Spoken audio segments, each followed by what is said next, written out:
Nagsisimula ang eksena kay Peter Kent, isang veteranong boxing journalist na malalim ang iniisip tungkol sa paparating na lightweight championship. Naguguluhan pa rin siya mula sa kamakailang gulat sa mundo ng boxing na dulot ng pinakahuling manlalaro ni Keisio. Inistorbo siya ng kanyang katrabaho na nagdala ng kape at nagtanong tungkol sa anumang bagong artikulo. Habang nagpapasalamat sa kape, ibinahagi ni Peter na nakatutok siya sa bagong manlalaro ni Keisio na malapit nang magdebut. Ibinahagi ni Peter ang kanyang hamon sa pagkalap ng impormasyon dahil sa higpit ng seguridad sa paligid ng mga manlalaro ni Ki. Gayunpaman, ipinagmalaki niyang nakakuha siya ng eksklusibong impormasyon. Pinagnilayan niya kung paano sinanay ni Ki ang kanyang mga manlalaro sa loob ng 2 taon na nagpapahiwatig ng seryosong paghahanda at posibleng sorpresa sa paparating na laban. Ang eksena ay lumilipat kayo na ipinapakita ang kanyang masigasig na routine sa pagtakbo. Makikita natin ang malaking pagbabago sa pangangatawan ni Yu kumpara sa 2 taon na ang nakalipas, na nagpapakita ng kanyang matinding pagsasanay at pisikal na pagbabago. Sunod, lumipat ang eksena sa Lions Boxing Club kung saan pinag-uusapan ni Manager Carmen ang kalaban ni Yu sa kanyang unang laban, si John Taker.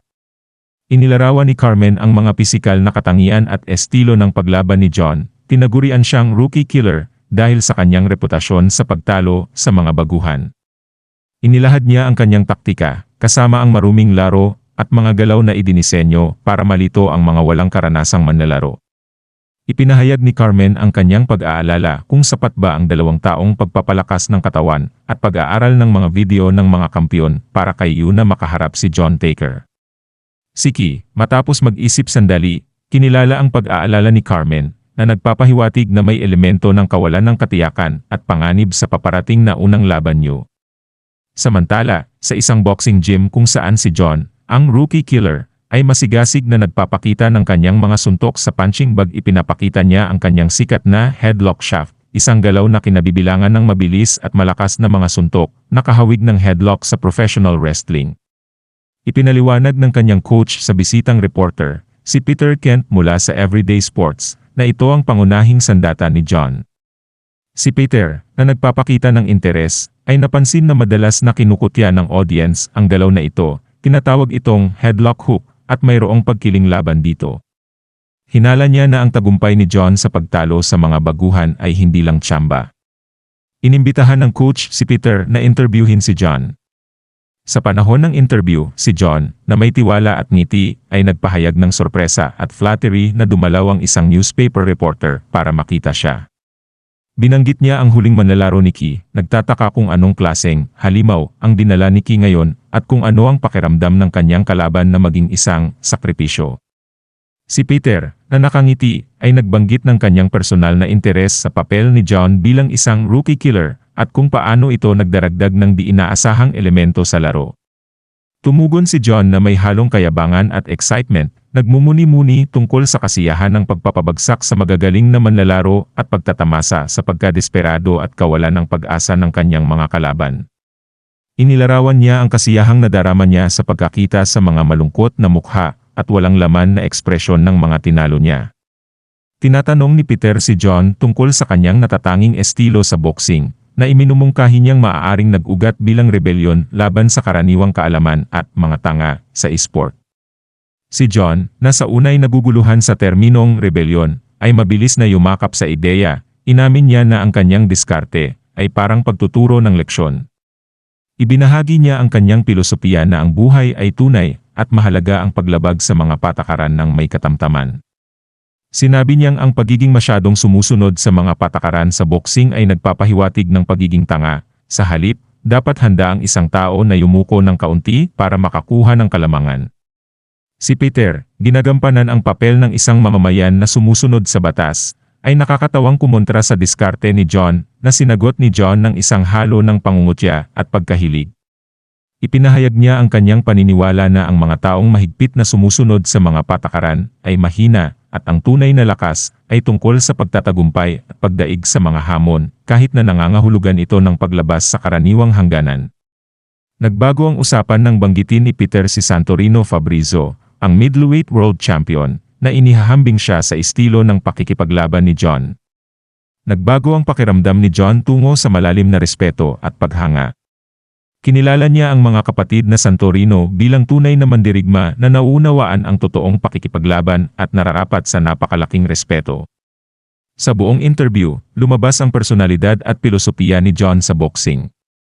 Ang kanyang pagtanggi sa karaniwan at kanyang paghanga sa mga mandirigma na sumusubok sa mga hangganan ay nagpinta ng larawan ng isang boksingero na umuunlad sa hamon at nirerespeto ang mga makakatayo at makikipaglaban sa pinakamahirap na sitwasyon. Si Peter, sa kanyang pagmumuni-muni sa interview, ay napagtanto na ang Boxing Association ay pumili ng isang napaka-interesante at kontrobersyal na kalaban para sa unang laban. Si Jon, na nagpapahayag ng kanyang matapang na kumpiyansa at determinasyon na talunin ang kanyang susunod na kalaban. Partikular niyang binanggit si Kiyong Taeng at ang cute na alaga ng matandang lalaki na nagpapahiwatig ng kanyang kahandaan na harapin ang lahat ng hamon na may masigasig at nangangakong kakainin sila mula ulo hanggang paa. Sunod, lumipat ang eksena sa isang rooftop kung saan nag-uusap si Jon at ang kanyang coach pagkatapos ng interview. Tinanong ng coach kung kamusta ang interview at sinagot ni Jon na naprovoke niya ang kanyang mga kalaban ng sapat lang. Nagpahayag si Jon ng pangangailangan para sa inspirasyon, tinatanong ang kanyang coach tungkol sa kanyang tsansa laban sa susunod niyang kalaban. Ang coach, na laging supportive, ay hinihikayat si Jon na magkaroon ng kumpiyansa sa kanyang kakayahan. Pinaalala niya kay Jon ang kanyang napatunayan ng lakas at ang di maipredikang katangian ng boxing kung saan hindi sigurado ang kahihinatnan ng anumang laban. Agad, sumangayon si Jon handang harapin ang laban. Ang eksena ay nagsisimula kay Ki at Yu na naglalakad patungo sa kanilang dressing room habang maraming reporter ang nagnanais na makapanayam sila. Sa kabila ng pagtatangka ng media na makuha ang kanilang atensyon, patuloy lang sa paglalakad si Ki at Yu nang hindi pinapansin ang mga ito na nagpapakita ng kanilang determinasyon at fokus sa paparating na laban. Malapit sa kanilang dressing room, nag-uusap sina Jon at ang kanyang coach. Binanggit ni Jon ang ingay na nagmumula sa katabing kwarto na nagpapahiwatig ng kanyang kamalayan sa presensya ni Ki at Yu. Tinanong ng coach kung kinakabahan siya at tiwala na sumagot si Jon na trabaho niyang talunin ang mga baguhan at wala siyang dahilan para kabahan. Sinabihan ng isang staff member si Jon na siya na ang susunod at kailangan niyang maghanda. Determinado si Jon at sumang-ayon na maghanda na siya para sa ring. Habang papunta si Jon at ang kanyang team sa ring, sumabog ang hiyawan at palakpakan ng mga audience na sumasalamin sa mataas na pag-asa at excitement para sa laban. Nakangiti si Jon habang naglalakad, sinasamsam ang enerhiya ng madla na nagpapakita ng kanyang kaginhawaan at kumpiyansa sa spotlight. Ang mga announcer, sina Peter Cullen at ang dating middleweight world champion na si Bob Norris, ay nagbibigay ng komentaryo para sa laban. Pinag-uusapan nila kung paano ang ika-4 na laban sa lightweight na nagtatampok sa unang laro ni Ki bilang huling manlalaro ay mas maraming atensyon kaysa sa main event na binibigyang diin ang kahalagahan ng laban at ang mataas na inaasahan sa unang laban niyo. Si Jon, na nakatayo sa sulok ng ring, ay nagkomento na tila malakas ang hatak ni Ki sa box office.